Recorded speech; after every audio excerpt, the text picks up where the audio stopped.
Yeah, I certainly like that idea, and so does Leader Thune. So we're in a wait-and-see posture in the House right here, and we'll see what happens. So we're ready to act. Comfortable with the Islamophobic sort of tropes that some of your members are using? Thanks, guys.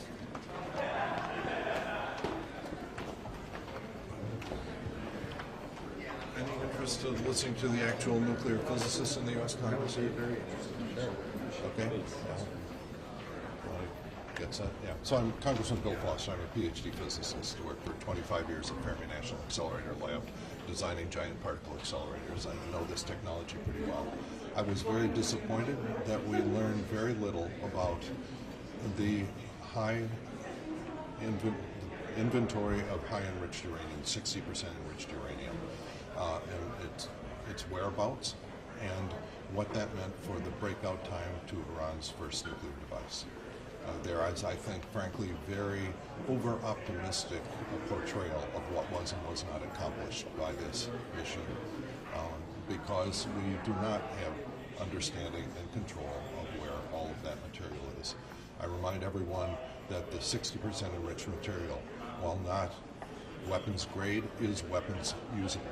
The Hiroshima device used a mixture of 50% and higher enriched uranium, and worked pretty well. And it is well known by thousands of physicists around the world. The physics of a simple gun-type device, almost all of the components there require no special nuclear materials. The conversion of the 60% enriched materials, first to green salt and then to metal, casting it into parts, is all documented on the Wikipedia pages of Little Boy. If you look up that article, you will see, unfortunately, just how straightforward it is to make such a device. And I was disappointed that we did not see that the goal of this mission from the start was to secure or destroy that material. That's where they're hiding the ball, and that's where we have to keep our eyes on. The president says it's all beneath all this rubble. Would you expect to see radiation levels or something like that if this had been damaged or destroyed? Not necessarily. For technical reasons that I can't talk about. But you have to understand that this inventory, we're talking about 20 or 30 scuba tanks full of material, where any 2 or so of those scuba tanks provide enough material for a first nuclear weapon.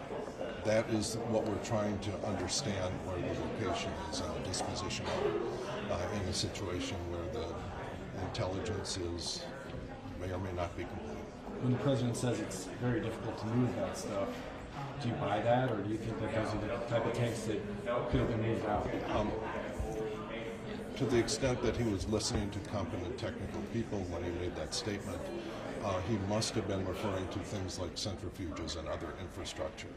The UF-6, as conventionally transported, is in cylinders that you can see exactly what they look like on the web and are not hard to transport through a number of means. They're safe to transport? Yes. If there's not certainty that uranium was destroyed, are you worried that there will be additional strikes in order to complete the mission? If we can somehow guarantee that we have secured or destroyed that material, the world will be a safer place. If that is not what has in fact been accomplished here, we are not safer. In that case, in terms of a first Iranian nuclear device. In that case, would you support additional strikes to get rid of it? I'm not going to talk policy here. I'm talking about what's known from the physics involved and what the capabilities are, given the inventories of different kinds of uranium. What about the centrifuges and other infrastructure in Fordo and these other facilities? Is it credible that that was destroyed, or did we just credible. not? No, very credible that those capabilities have been degraded substantially, and I believe that.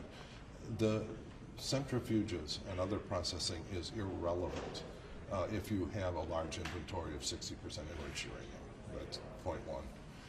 You can make a higher performance nuclear weapon with 90% enriched uranium, but that doesn't have to be the game that Iran's involved in. Did the briefers try to make the case that it was still there to you guys? don't want to talk about that. What's your level of concern about the potential, not necessarily of a thermonuclear device, but of a dirty bomb possibly going off at a U.S. base or Israel? The dirty bomb is normally talked about. I'm talking about a Hiroshima-style gun type, straightforward, a yield in the tens of kilotons nuclear device. So when you say that material should be destroyed, how does one destroy that material? You can disperse it enough that it's unusable. UF6 is very reactive. If you just let it loose in a cave, it will find something to bind up with. And so, it's possible to recover it with a very extensive effort, but that would be a different ballgame than just getting your hands on a couple cylinders of the pressurized UF6. What do you believe needs to happen next after this? I think that we have to understand the leverage that the Iranians and the free world have, and to engage in serious negotiations with the Iranians about putting a permanent lid on their nuclear program, starting with getting IAEA surveillance on their entire inventory of 60% enriched uranium. You talked at the outset about how this wouldn't have happened if the JCPOA hadn't fallen apart. Yeah, I think frankly that the game was lost when President Trump withdrew from the JCPOA. Under the JCPOA, we had very strict limits and enforced limits on their inventory of enriched uranium at different levels. And when that was lost, the game was lost, and now we're in a situation where they have very large inventories of quite significantly enriched uranium, and unfortunately that applies a very small breakout time to a first nuclear device. Under the JCPOA, and I spent many hours in the SCIF looking at different breakout scenarios. The fundamental representation there was that there was a 1-year breakout time. If the Iranians kicked the inspectors out with the equipment that they were allowed to have, it would still take them a year. Okay, and now we're in a situation where it's days. All right, it was days prior to the strike, but they nonetheless have already used that equipment to make a very large inventory of 60% enriched uranium, and that's the situation we're in. So if the uranium was not destroyed, they still have that capability to break out a bomb in a few days?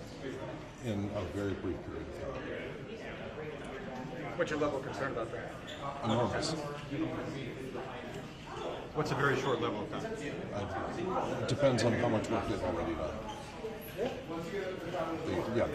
If you look at what was done to build the Hiroshima, the little boy bomb, almost all of it could be done in a small artillery shop. And there are a lot of that kind of capability all around Iran. And you don't need bomb physicists at this point, you need engineers. You need machinists, you need technicians. The physics is known. What did you make when Israel targeted all those nuclear scientists? That was important. That had a large impact on their capability going forward. Not so much on the breakout time. Thank you, sir. All right. Well, thank you. Thank you, sir. Thank you. Let's see, if you need to contact my press, it's grace.bouton at mail.house.gov. Congressman Bill Foster, the PhD physicist. We could tell by the time. It's kind of embarrassing. Where's plutonium on that? Because, obviously, it's got the atomic weight of indium wrong, Does it really? Yeah, and so you walk down the street, people will point at you and laugh, It's really... So it is a joke time. It's embarrassing. But, it was a gift. Just embrace them. It's a gift, so I kind of have to wear it. Sir, I have to ask, do you wear that tie all the time or just periodically? Boo. Get out. Get out. That's enough. Guys screaming. That's a wrap. Nobody else is in there. We heard Oh, we have someone coming. Ricardo? from San Jose. Trying to avoid going outside. I'm so sorry. What, you guys should do? They got one vote. It's over. The vote should be over by now.